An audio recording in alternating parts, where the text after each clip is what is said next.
Production house सकरी। ठाहर शरण में है ना है छठी मैया ठार छी शरण में ना,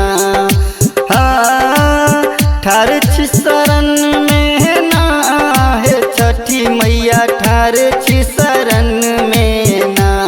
हे मैया है बेटा के बिना लोग बजनिया कहै छै ना। हे मैया है बेटा के बिना लोग बजनिया कहै छै ना। ठाहर शरण में है ना है छठी मैया ठार छी